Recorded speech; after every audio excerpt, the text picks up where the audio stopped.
시청자 여러분 안녕하십니까? 4월 15일 화요일 모닝앤 울산 시작합니다. 하루가 멀다 하고 전국 여기저기서 싱크홀로 인한 사고가 발생하고 있습니다. 상황이 이렇다 보니 공단도시인 울산도 불안할 수밖에 없습니다.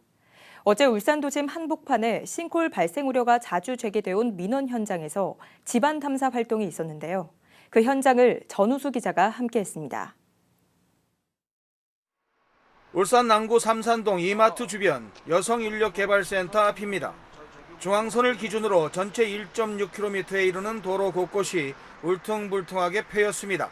아스팔트 포장이 어른 손마디 2개 정도 깊이의 홈이 패이면서 마치 공룡 발자국 같습니다. 이곳은 수년째 이 같은 집안 침하 현상이 되풀이되고 있고 그때마다 관리 주체인 종합건설본부가 응급 보수를 해왔습니다. 하지만 일정 시기만 지나면 어김없이 이 같은 집안 침하 현상이 반복되고 있습니다. 이곳이 이전엔 뻘밭이었던 것과 무관치 않을 것이라는 추측을 낳게 하면서 혹시나 싱크홀로 인한 대형 사고를 우려하는 민원들이 이어져 왔습니다.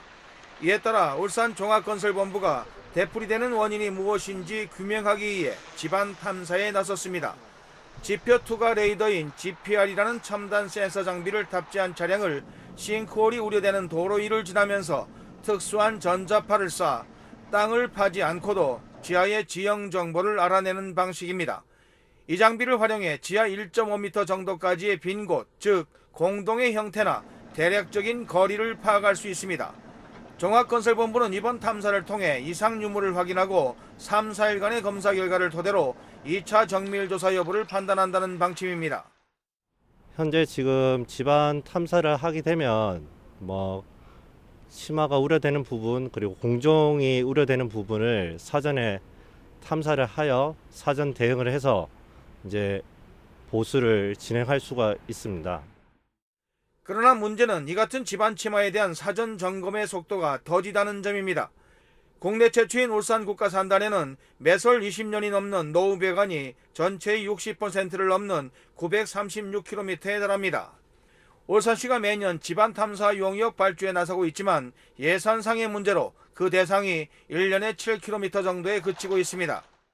1년에 5km에서 7km 정도 점검을 하기 때문에 조금 속도가 느리다는 생각을 합니다. 물론 타 지역에 비하면 그런 부분은 정상적이지만 그래서 우리는 지역 특성에 따라서 울산은 도시 확장이 계속 이루어지면서 노후 배관 등으로 인한 집안 침하 사고가 자주 발생하고 있습니다. 울산에서 최근 5년간 발생한 집안 침하, 싱크홀 사고는 모두 12건에 달하는 등 울산도 지하 안전지대가 아님을 말해주고 있습니다. JCN 뉴스 전우수입니다. 부울경 지자체가 함께하는 제3회 부울경정책협의회가 어제 오전 부산시청 영상회의실에서 김두겸 울산시장, 박형준 부산시장, 박완수 경남지사 등이 참석한 가운데 열렸습니다. 어제 회의에서는 새 정부 출범에 따른 부울경 협력사업 중 대선 공약 반영 사업에 대한 논의가 있었습니다. 특히 지방분권 실현과 지역균형 발전 방안 마련을 요청하는 공동 입장문을 발표했습니다. 올해 태화강 마두이 축제가 오는 6월 13일부터 15일까지 열립니다. 당초 태화강 마두이 축제는 다음 달 30일부터 6월 1일까지 열릴 예정이었지만 조기 대선으로 인한 사전투표일과 축제 일정이 겹치면서 날짜를 변경하게 됐습니다. 올해 태화강 마두이 축제는 일상탈출, 태화강에 빠지다를 주제로 골목길 줄당기기와 도호부사 행차, 거리 퍼레이드 등 다채로운 프로그램이 펼쳐질 예정입니다. 손영택 민주평화통일자문회의 일본지역회 부의장이 어제 울주군에 산불 피해 성금 1,000만 원을 전달했습니다. 손 부의장은 본래 고향이 언양인데 타국에서 고향에 큰일이 있다는 소식을 듣고 마음이 좋지 않았다며 조금이나마 도움이 되기 위해 한국을 방문해 마음을 보태게 됐다고 말했습니다. 한편 손 부의장은 제일동포체육회 부회장으로서 지난 2022년 울산에서 전국체전이 열렸을 당시 제일동포 선수단 단장으로 울산을 방문하기도 했습니다. 울산시 전 직원들이 산불로 시리에 빠진 피해 이웃 돕기에 적극 나섰습니다. 울산시와 시의회, 공무직 노조원 등은 어제 오후 행정부시장실에서 산불 피해 이웃 돕기 성금 2,153만 원을 적십자사에 전달했습니다. 전달된 성금은 지난달 발생한 산불로 피해를 입은 이웃들을 위해 울산시 소속 직원과 시의회 직원, 울산 공무관 노조, 울산 공무노조 등이 마련한 것입니다. 울산시가 드론 같은 비행체를 타고 다니는 미래도심 항공교통을 간접 체험할 수 있는 공간인 라이징포트라는 시설을 울산박물관에 만들었습니다. 다음 달 정식 운영에 앞서 어제 시민들을 초청해 시승식을 열었는데 현장 분위기는 벌써부터 뜨거웠습니다. 안예림 기자가 현장 다녀왔습니다. 울산박물관 1층에 마련된 한 체험시설. 순식간에 조명이 어두워지고 거대한 스크린이 살아 움직이기 시작합니다.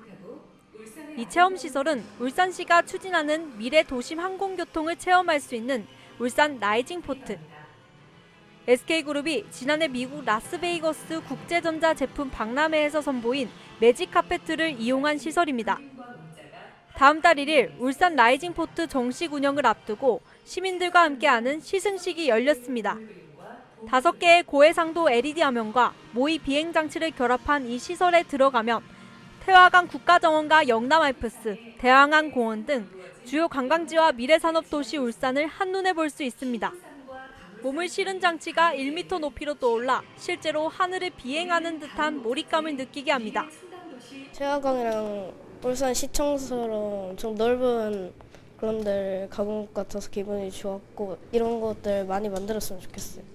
울산시는 미래도심 항공교통을 핵심 산업으로 육성하고 있는 만큼 이번 체험 공간인 울산 라이징포트도 저소음, 친환경 기반의 미래이동 수단을 시민들이 미리 경험해 볼 수 있도록 마련했습니다. 하늘을 나는 자동차 UAM을 타고 울산 주요 명소를 실감 영상으로 체험할 수 있습니다. 꿀잼 도시 울산의 새로운 관광 상품이 될 것으로 기대합니다. 울산시는 앞으로 다양한 영상을 추가해 시민들과 관광객들에게 새로운 경험을 제공할 예정입니다. 울산의 미래를 미리 체험해 볼 수 있는 울산 라이징포트가 울산을 대표하는 관광시설로 자리매김할 수 있을지 주목됩니다. JCN 뉴스 안예림입니다.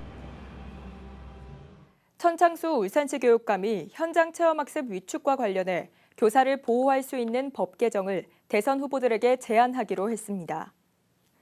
천 교육감은 어제 교육청 정책회의실에서 열린 월요 정책회의에서 오는 6월 대선을 앞두고 후보들에게 제안할 수 있는 공약을 정리하라고 각 부서에 요청했습니다. 이어 소방공무원의 형사책임을 감경하거나 면제해주는 소방기본법 개정안과 같이 현장 체험학습 사고 시 교사들의 형사책임을 면하게 할 수 있는 학교안전법 시행령 등의 제안이 필요해 보인다고 말했습니다. 더불어민주당 김태선 의원은 근로자가 가족 돌봄 휴가를 하루 단위는 물론 시간 단위로도 사용할 수 있도록 하는 내용의 남녀 고용평등과 일가정 양립 지원에 관한 법률 일부 개정 법률안을 대표 발의했습니다. 현행법은 근로자가 가족의 질병이나 사고, 노령 등의 사유로 연 10일 이내에 가족 돌봄 휴가를 사용할 수 있도록 하고 있지만 사용 방식이 하루 단위로만 제한돼 있어 다양한 돌봄 수요에 대응하지 못한다는 지적이 제기되었습니다. 한편 김태선 의원은 더불어민주당 이재명 대선 예비 후보의 캠프 인선에서 수행실장에 선임됐습니다.